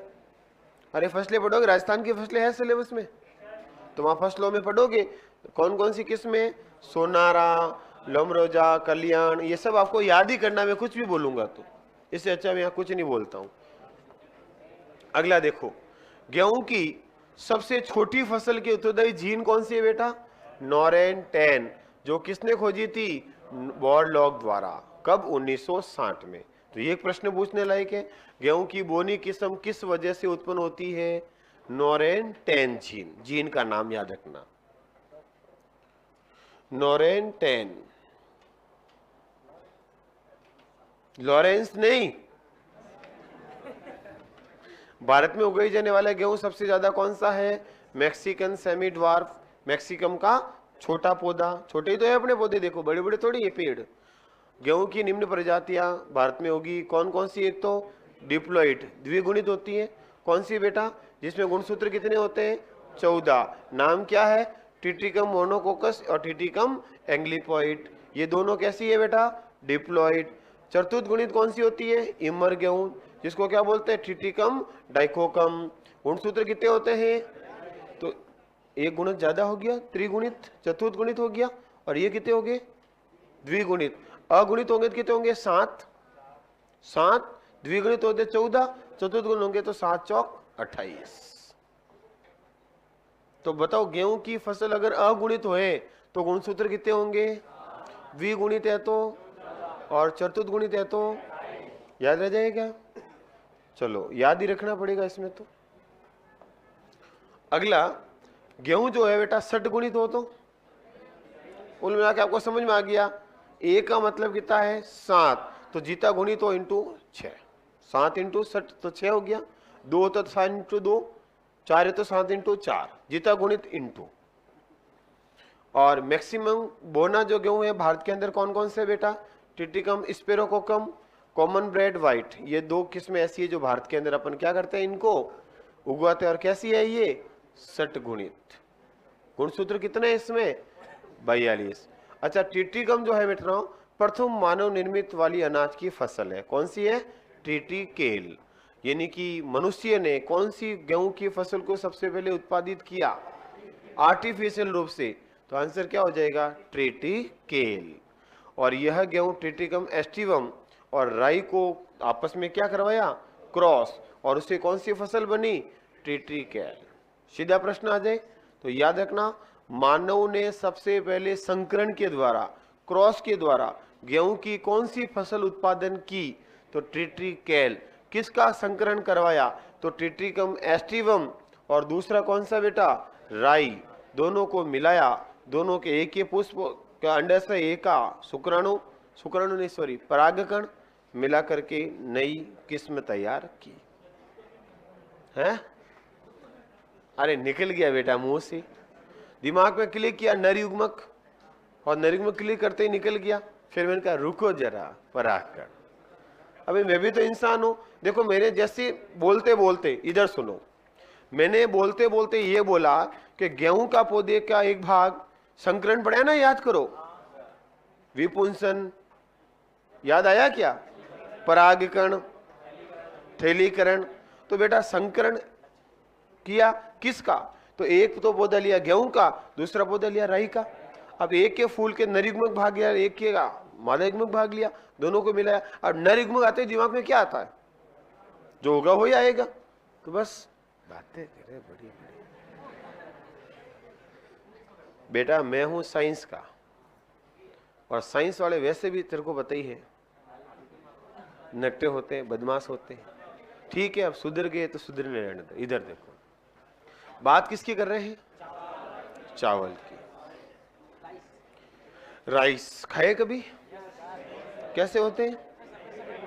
सफेद सफेद होते, बहुत बढ़िया। चावल का वानस्पतिक नाम क्या बेटा? ओराइजा सटैगा। सीधा पूछा जा सकता है। चावल का कुल कौन सा है? ग्रेमिनी। चावल कैसा गुणसूत्र कितने होते बेटा? 24। ये लघु दिवस प्लांट है जिसको कम प्रकाश की आवश्यकता होती है। लघु दिवस और दिन कम हो, यानी कि सर्दियों में उग सकता है। स्वपरागित है। परागित क्या होता है? पढ़ा रखा आपको, खुद के पुष्प परागकण खुद पे ही गिरना। और इसके दाने को क्या बोलते हैं बेटा? कैरियोप्सिस। याद रखना, गेहूं का भी कैरियोप्सिस ही होगा, इसका भी फल कैरियोप्सिस कहलाता है। और दाने में कितने भाग होते हैं? 3। पहले झिल्ली होती है ऊपर, फिर अंदर भ्रूणपोष होता है और अंकुरण भाग होता है। ये तीनों 3 भाग पाए जाते हैं चावल के छोटे से भाग। वैसे आपका काम का सिर्फ क्या है? चावल का वैज्ञानिक नाम ओराइजा सटैगा, यही पूछ सकते, इससे ज्यादा नहीं। अगला, इसकी 3 उपजातियां जो भारत में अपन बोलते हैं, इंडिका, जापानिका और जाविका। वैसे मैंने ज्यादा बात नहीं की, क्योंकि वैसे ही जब आप फसलें पढ़ोगे तो वापस आएगा ये। अगला है बेटा सरसों। सरसों का वानस्पतिक नाम क्या है? ब्रेसिका। स्पीसीज आपको याद रखना पड़ेगा। और सरसों का मुख्य भाग अपन काम में कौन से लेते हैं बेटा? बीज को। याद है सरसों का बीज से अपन तेल भी प्राप्त करते हैं सरसों का। और फिर अगला कौन सा बेटा? सरसों की जातियां कौन कौन सी है? ब्रेसिका, कंप्रेटिस, पीली सरसों। सीधा प्रश्न है, पीली सरसों कौन है? भूरी सरसों, इंडियन मस्टर्ड, बनारसी काली बाई, नहीं काली राई सॉरी, और ब्रेसिका अल्बा जिसको बोलते हैं उजली राई। ये सब हाँ पीली और बुरी सेम है। मैं ब्रेसिका कंप्रेस्टिस और ब्रेसिका कंप्रेस्टिस देखता हूँ वापस इसको, मुझे भी याद नहीं है दोनों। हाँ फालतू बात मैं नहीं करता हूँ, इधर देखो, देख लूंगा मैं वापस। ब्रेसिका जंसिया जिसके फसलें हैं कौन कौन सी बेटा? वरुण, किसमें बनाई गई है? पूजा, बोल्ड, क्रांति, कृष्णा, RH।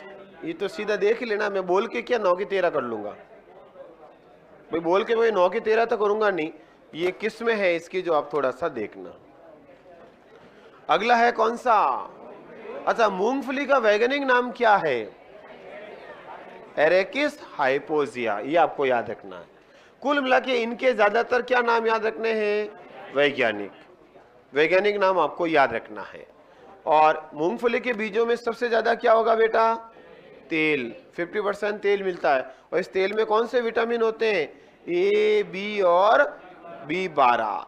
और मूंगफली के फल को क्या बोलते हैं, ये याद रखना, लोमेंटम। और इसका दाना क्या कहलाता है, कर्नेल। कर्नल नहीं, कर्नेल। कर्नेल इसका दाना कहलाता। किसका, मूंगफली में दाना नहीं। और इसकी उन्नत किस्में कौन कौन सी है बेटा, तो देख लो, JL24, GG2, AK, ये सब इसकी क्या है, ज्योति वगैरह इसकी फसलें। और फैलने वाली उन्नत किस्में, हाँ क्या करना, ये यात्री अपने जोखिम पे सफर करें, इसके बारे में मैं कुछ नहीं कह सकता। वैसे मैं फिर कहता हूं, इनकी किस्में आपसे नहीं पूछी जाएगी। ये मैंने नॉलेज के लिए 12th की किताब का मैटर दिया है, लेकिन आप में से ये मैं रिस्क नहीं ले सकता, पूछ ले तो मैंने तो मेरे लिख के दे दिया। समझे आप भाई, मैंने तो मेरा काम पूरा कर दिया, याद करना है। और पहली बात तो आज तक यहां से सिर्फ प्रश्न पूछा वो मेडिकल से पूछा है, मेडिकल प्लांट से और एपीकल्चर फिसिकल्चर से। लेकिन आपको ज्यादा नहीं, मूंगफली, चावल, गेहूं, जीरा, धनिया, इनका सिर्फ वैज्ञानिक नाम याद रखना। इतना तो कर लोगे, वैज्ञानिक नाम, ये किस्में नहीं पढ़नी है, वैज्ञानिक नाम। देखो इन किस्मों को मैं भी कट कर रहा हूं, लेकिन मेरे पास मैटर तैयार था तो मैंने जानबूझ के दे दिया। पढ़ने वाले वैज्ञानिक पढ़ सकते हैं, मेरे को याद नहीं है। फिर कहता हूं ना, मैं याद करूंगा क्योंकि हमारे साइंस में उपयोगी नहीं है। समझे आप, मैं भी इसको याद नहीं करूंगा, ये भी ध्यान रख। मेरे को याद क्या, इनके वैज्ञानिक नाम, मेरे को भी इनके वैज्ञानिक नाम याद है और वो आपको भी करने। अगला कौन सा बेटा, चाय। चाय का वानस्पतिक नाम आपको याद रखना है, कैमिलिया साइलेंसिस। लिखो बेटा, कैमिलिया साइनेंसिस करो, साइनेंसिस, कैमिलिया साइनेंसिस, सही करना थोड़ा सा, कैमिलिया साइनेंसिस। अब देखो, चाय का वैज्ञानिक नाम याद रखना और कुछ नहीं, और साथ में ये पूछेगा इसमें कौन सा पदार्थ आपको नशा देता है, कैफीन। ये आपको काम का है। चाय का वैज्ञानिक नाम और चाय का पदार्थ कौन सा होगा बेटा, कैफीन, जो मस्तिष्क और पेशियों में क्या लाता है, उत्तेजना। कौन, तो आपको चाय में क्या जाए याद रखना, चाय का वैज्ञानिक नाम, ये तो आपको याद रखना ही पड़ेगा। हैं, मेन पदार्थ कौन होगा, कैफीन, जिसकी वजह से क्या आएगी, उत्तेजना। अच्छा, चाय से संबंधित कुछ प्रश्न, छोटा सा, चाय की उत्पत्ति कहाँ मानी जाती है, चीन में। चाय की जलवायु, और चाय के लिए सबसे ज्यादा क्या चाहिए, वर्षा, और मिट्टी कैसी चाहिए, लेटराइट। कब होते हैं, अक्टूबर नवंबर। और कब इसको वापस हटाते हैं, और पत्तियां कब, दिन में फसल में कितनी बार लेते हैं, 3 बार पत्तियां तोड़ते हैं, फिर वापस आ जाती है, फिर लेते हैं, फिर आ जाती है, फिर पूरी फसल चली जाती है। 3 बार पत्तियां अलग अलग। याद रखना, चाय की गुणवत्ता की पत्तियां किस पर निर्भर करती है बेटा, आयु पर। इसकी शीर्ष काई कलिकाएं क्या कहलाती है, टर्मिनल। और सबसे उत्तम किस्म की पत्तियां क्या कहलाती है, गोल्डन टिप्स। यही पूछा था किसके अंदर, लैब असिस्टेंट में। सबसे बढ़िया पत्तियां कौन सी है, गोल्डन टिप्स। हाँ, गोल्डन टी नहीं, गोल्डन टिप्स। फिर अगला है कॉफी। कॉफी का वैज्ञानिक नाम आपको याद रखना है, क्या होगा, कॉफिया अरेबिका। याद करना, फिर वापस बोलता हूं, इसमें कितना याद करना है, चाहे अनाज हो चाहे मसाले हो, इनमें सिर्फ 2 चीज याद करना, एक तो वैज्ञानिक नाम और एक मुख्य पदार्थ। बस एलडीसी में यहां से काम हो जाएगा, 100% हो जाएगा। और इतना ही करना, ज्यादा माथाफोड़ी नहीं। बट मैं मेरी ओर से मैटर में कमी नहीं रखना चाहता। जब मैटर तैयार है तो क्यों कट करे, समझ गए ना। कभी टाइम मिले तो रीडिंग भी मार दे, और कहीं जीके में भी क्वेश्चन आया तो काम आएगा, इसलिए मैंने दिया है। और इसमें मुख्य कौन होगा बेटा, कैफीन, वो तो 1 से 2%। लेकिन कैफियोल कितना होता है, 10 से 13%, जो वाष्पशील तेल होता है।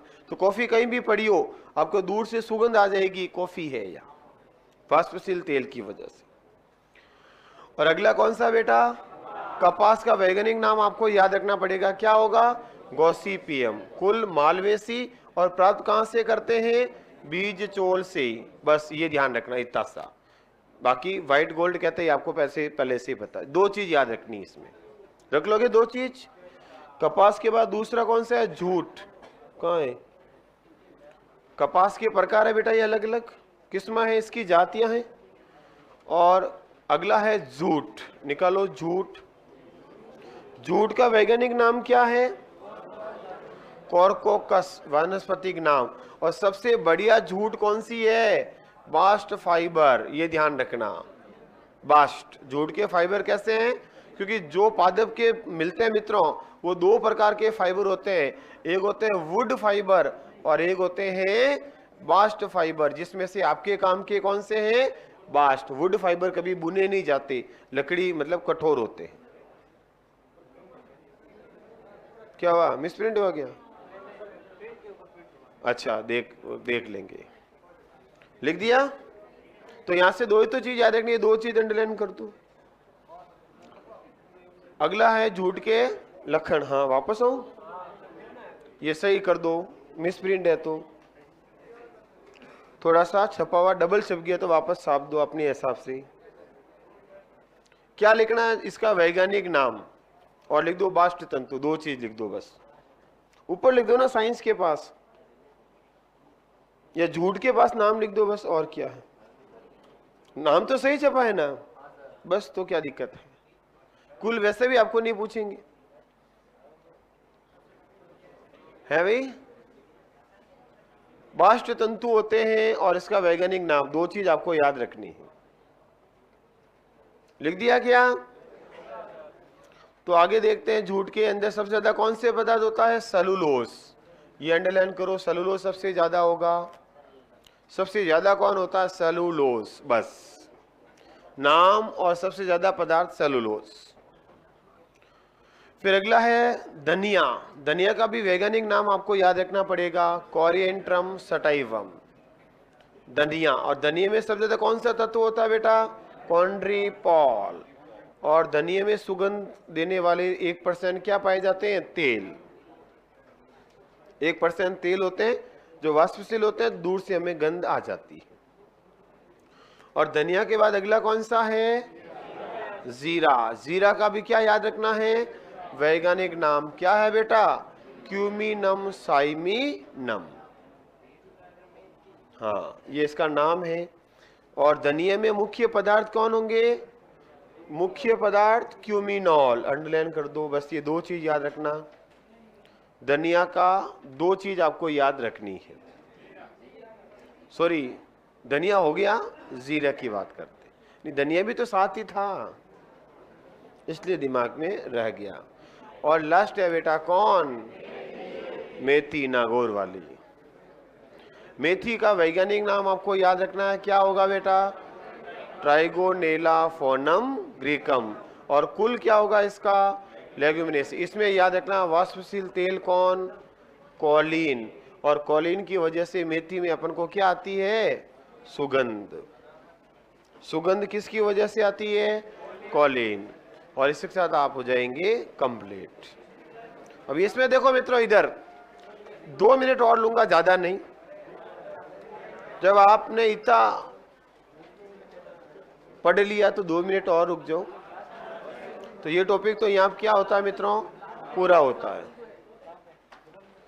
अब सुनना मेरी